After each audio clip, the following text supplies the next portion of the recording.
Alors, au niveau des sentiments. Au niveau des sentiments, vous avez sorti l'empereur, vous avez sorti le cœur. Donc, ce sont vraiment deux très bonnes cartes. Si vous êtes en couple, cet été est placé sous le signe de l'empereur. L'empereur, c'est une carte forte qui annonce des sentiments solides, des sentiments stables et honnêtes. Et c'est une carte qui privilégie avant tout la sécurité affective.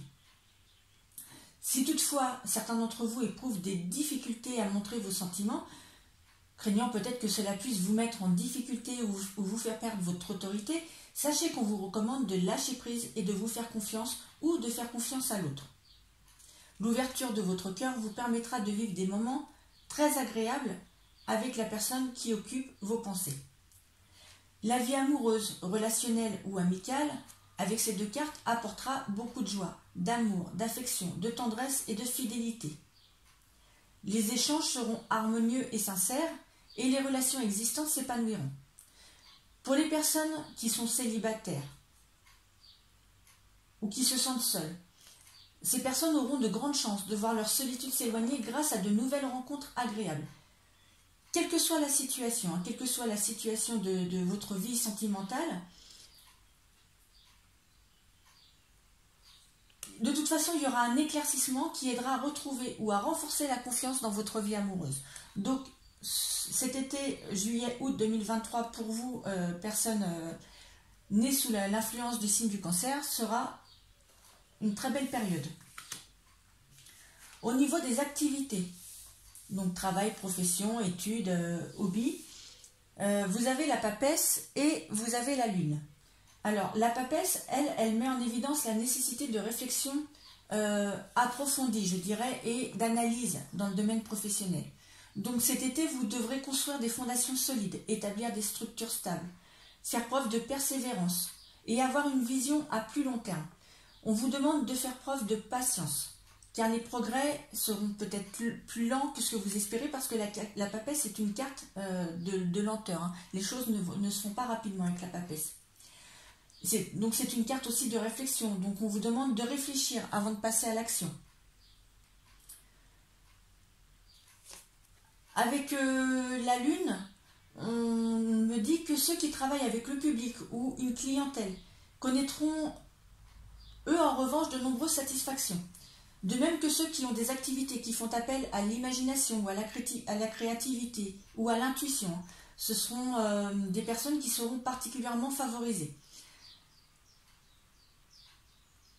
Dans tous les cas, si vous avez des doutes ou que vous avez des états d'âme au niveau de votre activité, des choses qui viennent perturber le bon déroulement de vos projets, on vous dit de ne pas vous inquiéter, hein, parce qu'ils seront quand même de courte durée. Même si au niveau de la papesse, il y a une forme de lenteur, la lune quand même, elle vient raccourcir ses délais. Et du coup, vos projets pourront se réaliser quand même peut-être un petit peu plus vite. Hein.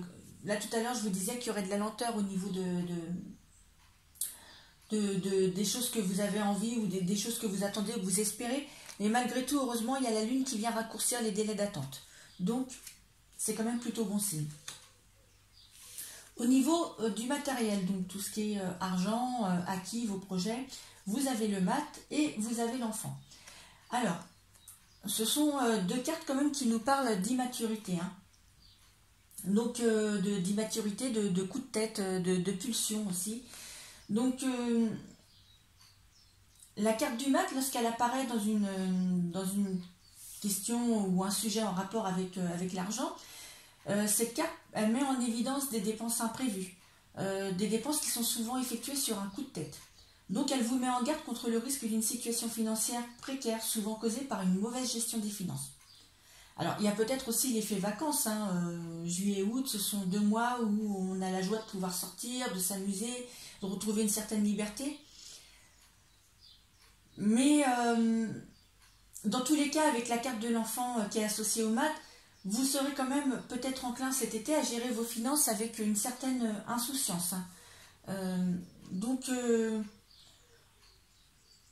peut-être que les aspects matériels de la vie vous intéresseront peu. Hein. Vous préférez vivre au jour le jour plutôt que planifier sur le long terme. Alors vous avez raison hein, de profiter de la vie et des joies qu'elle peut vous offrir, hein, qu'elle peut vous accorder, mais attention toutefois à ne pas mettre en péril votre budget, hein, sinon le retour à la réalité il sera un petit peu difficile. Ensuite, au niveau santé, vous avez le chariot, vous avez le renard. Alors, on vous dit que ce mois-ci, vous serez en excellente santé. Et si toutefois, cet été, vous connaissez quelques troubles, bon, généralement, avec ces cartes-là, ça laisse quand même présager d'une bonne évolution de votre situation médicale. Néanmoins, on me dit que vous n'êtes pas à l'abri de petits accidents divers. Et avec, surtout avec la carte le chariot et avec le renard, on vous dit de faire attention également à des risques de morsure d'animaux. Voilà, mes Gémeaux, votre horoscope pour cet été est terminé. Je vous dis à très bientôt pour de nouvelles vidéos. Au revoir.